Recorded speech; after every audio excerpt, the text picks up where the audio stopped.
50% இடஒதுக்கீடை கொடுத்த புரட்சி தலைவரை பார்த்து அரசியல் பண்ண தெரியல, அரசியல் செய்ய தெரியாம செஞ்சா இவங்கனாலதான் தமிழ்நாடே கெட்டு போச்சுன்னு சொன்னவர் தான் திருமாவளவன். என்றைக்கு திருமாவளவன் நம் தலைவரையும் அம்மாவையும் பற்றி பேசினாரோ அன்னையிலிருந்து திருமாவளவனுடைய சகாபத்தமே அரசியல் சகாபத்தமே முடிஞ்சு போச்சு. பார்த்தீங்கன்னா தெரியும். திருமாவளவனுடைய இருந்த நற்பெயரை அவரே கெடுத்துக் கொண்டார். ஏன்னா முத ஏற்றத்தாழ்வை ஒழித்தவர் புரட்சி தலைவர் எம்ஜிஆர். 50 விழுக்காடு இடஒதுக்கீடை கொண்டு வந்தார். அவருடைய வாரிசு 69% இடஒதுக்கீடை கொண்டு வந்து கொடுத்து அரசியலை கொண்டு வந்து நிலைப்படுத்தி அதிமுக ஆட்சி 54 ஆண்டுகள்ல என்னென்ன சாதனைகள் செஞ்சிருக்கின்றதுக்கு இது வரலாற்று சாதனைகள். இதையெல்லாம் நான் சொல்றதுக்கு காரணம், ஒரு இயக்கம் குறுகிய காலத்தில் இவ்வளவு காலம் இந்த இயக்கம் வீடு நடை போடுகிறது. எல்லாருடைய விமர்சனத்துக்கு அப்பாற்பட்ட முறை இந்த இயக்கம் வளர்ந்து கொண்டிருக்கிறது என்றால் இதுதான். இன்னைக்கு சாமானியன் ஒருத்தர், சாதாரண விவசாய குடும்பத்தில் பிறந்த ஒருத்தர் தான் இந்த இயக்கத்துக்கு தலைமை ஏற்றிருக்கிறார். இந்த மதுரை வடகிழக்கு பருவமழை இருக்கும்போது போன தடவை நம்ம முதலமைச்சர் வந்தார், மதுரைக்கு வந்தார்ல, நடைமுறையமா வந்தாரு நம்ம என்ன பேச மாட்டேங்க, நீ யாரும் வாங்க இந்த பக்கம், வாங்க இந்த பக்கம், நான் சொல்றேன் மட்டும் கேளுங்க, நான் உண்மையா என்ன சொல்றேன். முதலமைச்சர் வந்தாரா இல்லையா, நடைமுறை வந்தாரா இல்லையா, பார்த்தாரா இல்லையா? அப்ப நம்ம பந்தவுடி வாய்க்கால அவரை பார்த்துடக்கூடாது. அந்த கழிவுநீர் ஓட, அந்த கழிவுநீர் ஓடைய இவங்க பார்த்துடக்கூடாது. அவர் அலங்கார பாத்தீங்கன்னா அலங்கார திரைச்சீலை கட்டிக்கிட்டே இருக்கார். 2 கிலோமீட்டர் கட்டியிருந்தார்.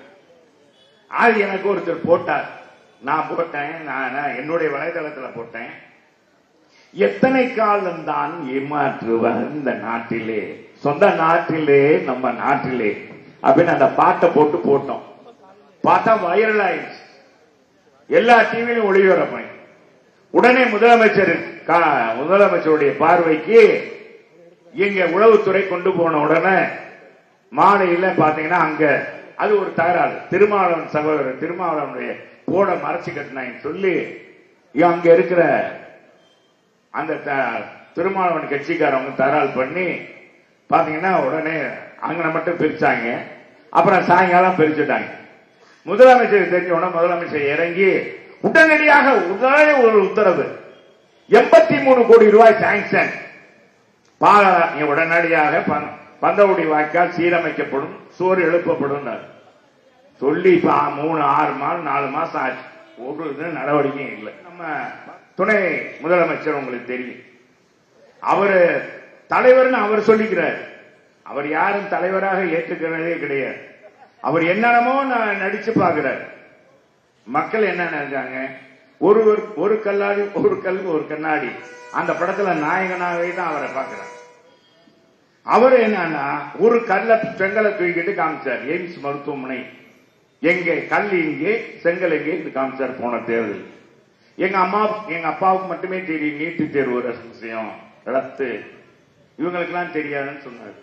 இன்னைக்கு அவரு அதே இப்ப வருவாரா?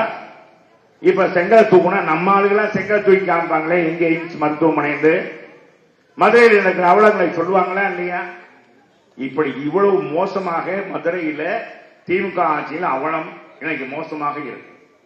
புரட்சி தலைவர் காலத்திலும் சரி, புரட்சி தலைவர் அம்மா காலத்திலும் சரி, புரிந்தவர்கள் புரிந்து கொள்ள வேண்டும்.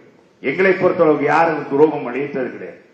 எங்களுடைய இயக்கமாக எங்களுடைய கூட்டணியில் இருந்த காங்கிரஸாக இருக்கட்டும், பாரதிய ஜனதாவாக இருக்கட்டும், அவர்களுக்காக எங்க உயிரை கொடுத்து எங்க தொண்டர்கள் உழைப்பார்கள், எங்க நிர்வாகிகள் பாடுபடுவார்கள்.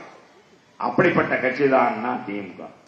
எனவே இந்த இயக்கம் மீண்டும் புரட்சி தமிழர் தலைமையிலே ஆட்சிக்கு வர வேண்டும்.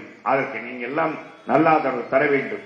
மீண்டும் நம்ம 2026 புரட்சி தமிழர் எடப்பாடியார் தலைமையிலே ஆட்சி மலரும், அதிமுக வெல்லும்.